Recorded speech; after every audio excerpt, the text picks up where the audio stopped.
네, 안녕하십니까. 저는 국립차원대 이용식입니다. 반갑습니다. 첫 발표라 빠르게 진행해서 마쳐보도록 하겠습니다. 지금 연구 주제는 교양영어 수업에서 이제 AI 기반 명작 도구를 활용을 했는데, 이게 이제 국내 학생들 대상으로 많은 연구가 진행이 됐습니다. 하지만 특히 외국인 유학생 대상으로 진행이 많이 돼서 그쪽 부분을 좀 집중을 해서 말씀을 드리도록 하고, 네, 두 분의 나머지 공동 저작을 몰아서 제가 대표로 발표를 하도록 하겠습니다. 요 내용은 아마 충분히 많이 아실 거라고 생각합니다. 네, 인공지능이 이제 뭐 적용이 안 되는 부분이 없고요. 네, 영어 교육에서 저도 이제 특히 이제 저희 전공이 이제 영어 교육이라서 영어 교육을 특히 많이 이제 보고 있고, 이제 구체적으로 영어 교육이 이제 특히 이제 foreign language 스킬이 있는데, 저는 이제 영작 쪽으로, 라이팅 쪽으로 많이 연구를 좀 하고 있습니다. 그래서 국내, 아까 말씀드렸다시피 이제 국내 이제 학생들 대상으로는 이제 많은 연구가 진행했는데, 외국인 유학생 대상으로는 연구가 많이 진행이 됐고, 저도 이제 기존에 이제 대학에서 이제 교양영어 수업을 하다 보면 아무래도 이제 국내 학생들과 외국인 유학생이 조금 다르다. 물론 이제 영어를 배경으로 하는 이제 나라에서 유학생들도 영어를 훨씬 더 잘하지만, 그렇지 않은 경우에는 대부분 국내 학생들보다 어려움을 겪는 건 이제 사실입니다. 그래서 이제 영어 수업을 해도 좀 어렵고, 그리고 한국어로 써도 더더욱 어렵습니다. 한국어로 영어를 가르치면 더 어려워요. 왜냐면 한국어 좀 잘 안 되는 학생들이 좀 많이 들어와 있기 때문에, 유학생 같은 경우에는. 그래서 국내 지방대학 같은 경우에는 거의 비슷한 상황이라고 저는 생각이 들고요. 그리고 이제 어떤 영상문 툴을 쓸 것인가, AI 툴을 쓸 것인가는 특히 이제 많이 알려진 그래머링하고 클럽버스 두 가지를 주로 사용을 하고 있습니다. 뭐 연구의 필요성은 이미 말씀을 드렸고요. 그리고 이제 저도 이제 유학생은 이제 수업이나 지도 같은 걸 안 하다가 이제 지난 학기부터 받기 시작했는데, 얘들 좀 다르게 좀 봐야 될 것 같다. 좀 또 다른 접근법이 좀 필요하다. 그리고 이제 저도 이제 유학생활을 했던 그런 기억들을 떠올리면서, 제가 어려워했던 기억들을 떠올리면서, 그래서 이제 두 번째 보시면 언어적, 문화적, 상업적 측면에서 좀 독특한 어려움이 있습니다. 그래서 따라하기 좀 힘들어하는 학생들이 있고요.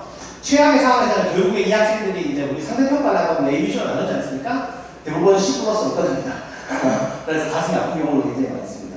그래서 결론적으로 이러한 학생들을 위해서 제가 또는 이제 교육과정 측면에서 어떻게 또 지원할 수 있을까, 이런 부분들도 더 추가적으로 말씀을 드리도록 하겠습니다. AI 매개 역할은 크게 네 가지가 있습니다. 그래서 요거를 제가 이제 선행용인데 살짝 정리를 해서 말씀을 드리면, 일단 상호작용적으로 하는 것, 챗봇을 활용하면 충분히 잘 할 수 있다라고 생각이 들고요.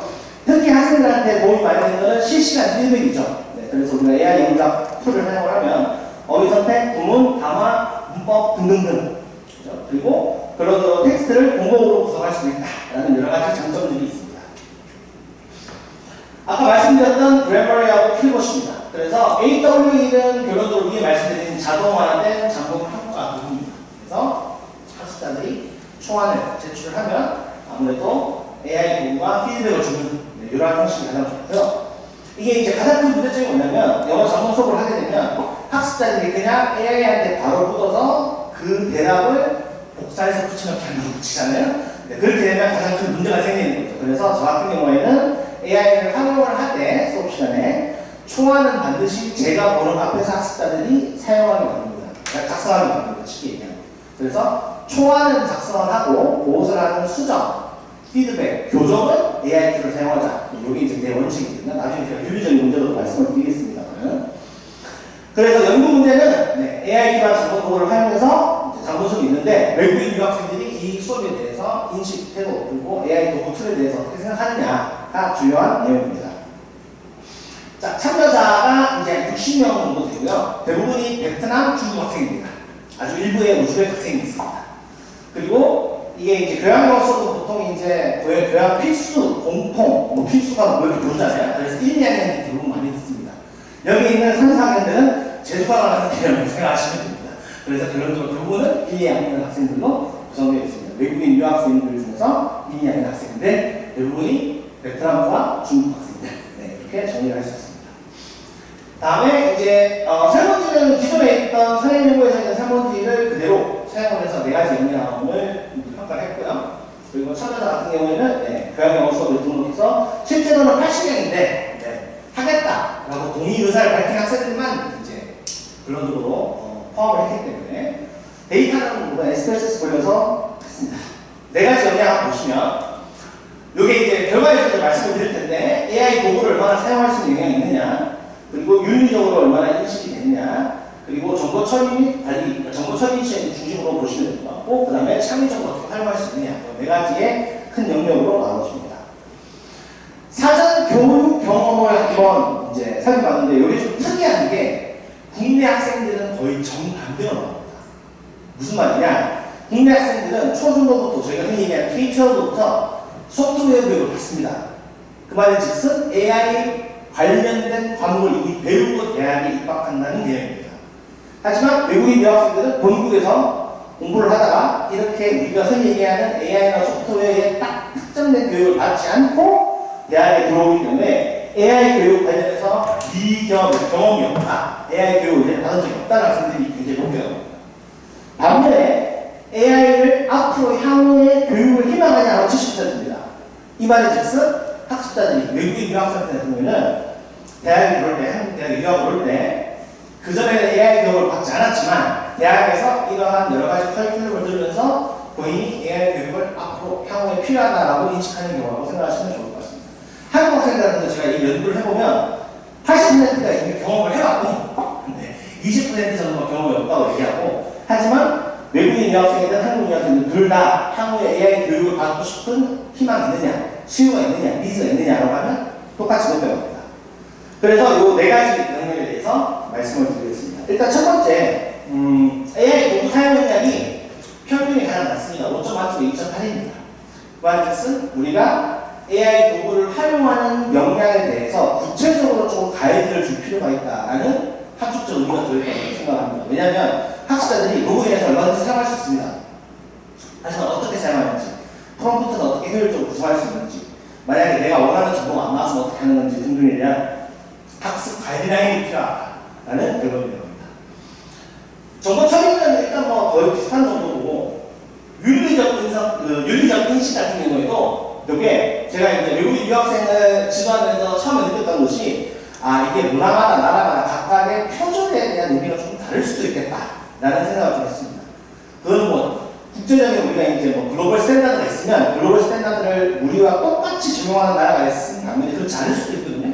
그래서 결론적으로 윤리적인 인식에 대해서 특히 AI 윤리는 결론적으로 AI 리터러시로 발전할 수밖에 없습니다. 그럼 우리가 크게 이제 AI 리터러시 관점에서 보면 윤리가 한 부분을 담당을 해야 되니까 그렇게 발전을 해야 되고 교육 과정이 이 외국인 유학생들한테 필요하다는 결론이 나오게 되었습니다.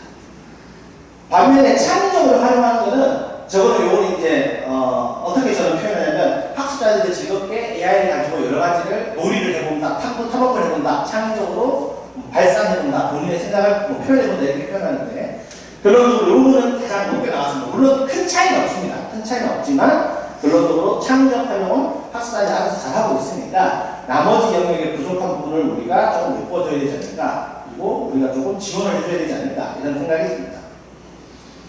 교육적 한의를 한번 말씀을 드리면 아까 보여드렸던 결과처럼 처음에 일단 명시적으로 AI 도구를 어떻게 활용하는지에 대해서 교수자가 시연을 하던가 아니면 프롬프트를 활용해서 수업 시간에 실습을 하던가 아니면 결론적으로 문제 해결을 포함해서 학습자들이 연습을 할 수 있도록 도움을 줘야 되고, 두 번째는 AI 윤리, 여기 두 번째, 세 번째 같이 보겠습니다. 두 번째, 세 번째가 같이 보서 어떻게 하면 우리가 윤리적으로 올바르게 사용할 수 있을까에 대한 가이드라인이 필요한과 동시에 AI가 만들어 놓은 대답 자체가 100% 정확하지 않다는 것을 알고 있지만, 머리를 알고 있지만 실천적으로 하면 잘 구분하지 못하고 AI가 했던 내용을 그대로 복사해서 붙여넣기 하는 습성이 강합니다. 말즉슨 AI가 제출했던 결과물을 어떻게 비판적으로 평가하고, 우리가 이제 가짜뉴스 이런 얘기를 많이 하잖아요. 그러한 것들에 대해서 어떻게 비판적으로 스스로 판단할 수 있는 역량을 기를 수 있는지도 굉장히 중요합니다. 그래서 이제 향후 연구 방향을 말씀을 드리면, 일단 지금은 이제 분반이 총 한 3분반 정도밖에 안 돼서 한 60명 정도밖에 안 됩니다. 보통은 이제 30명 정원인데 유학생 이제 전용반을 따로 만들면 20명씩 이렇게 하기도 했거든요. 그래서 한 60명밖에 안 돼서 일단은 좀 다수로 이렇게 좀 많은 좀 샘플을 모아서 연구를 향후에 좀 진행을 해야 된다라고 생각이 들고요. 그리고 3번인데 이게 지금 이제 측정 도구가 국내 학생들을 대상으로 많이 이제 하다 보니까 요거를 그대로 외국인 유학생들한테 적용을 했을 때 이게 제대로 될까라는 생각도 있습니다. 그래서 유학생들을 위한 AI 리터러시나 아니면 AI 영장 관련된 특정 도구를 따로 좀 개발해야 되지 않을까라는 생각도 하고, 그리고 특히 이제 두 번째 보시면 제가 수업을 해보면 잘하는 애들은 굉장히 잘하는데 못하는 애들은 굉장히 못합니다. 그래서 이 AI를 활용하는 기술 숙련도에 따라서 이게 좀 달라질 수 있다라는 생각도 들고, 물론 더불어서 영어 이제 성취도에 따라서 좀 다르긴 하죠. 네, 그런 부분들도 고려해서 일단 향후 연구에 좀 진행을 좀 해야 된다. 그래서 지금 제가 오늘 말씀드린 연구는 기본적으로 탐색적, 탐험적 연구고요. 이거를 바탕으로 해서 다음 학기 그리고 내년에 계속해서 좀 교육 과정을 바꿀 목적으로 이렇게 진행을 했던 연구라고 말씀을 드릴 수 있습니다. 그래서 저는 요즘에 노트 외연을 굉장히 많이 쓰는데요. 네, 제가 이제 쓴 논문을 노트 외연에 넣었더니 이렇게 예쁘게 잘 나왔더라고요. 그래서 나노 바나나가 점점점 발전을 좀 많이 하는 걸 볼 수 있습니다. 그래서 정리를 하면 내일 내용이 나오고요. 그리고 네 가지 영역을 분석하니까 요거 중에서 창의적 활용은 높았는데 도구도적 능력이나 아니면 윤리 그리고 비판적 글쓰기 이런 걸 받았다. 이렇게 볼 수 있죠. 그렇다면 결론은 우리가 AI 교육 관련해서 구체적으로 유학생들한테 제공을 좀 해야 되고 비판적 참여를 할 수 있게 과제나 또는 수업 설계의 필요성이 있다. 이렇게 말씀을 드릴 수 있을 것 같습니다. AI 윤리 교육은 뭔가 당연한 얘기고요. 그래서 요거는 이제 아까 기존에 사용했던 참고문을 말씀을 드렸습니다. 네, 발표는 여기서 마치도록 하겠습니다.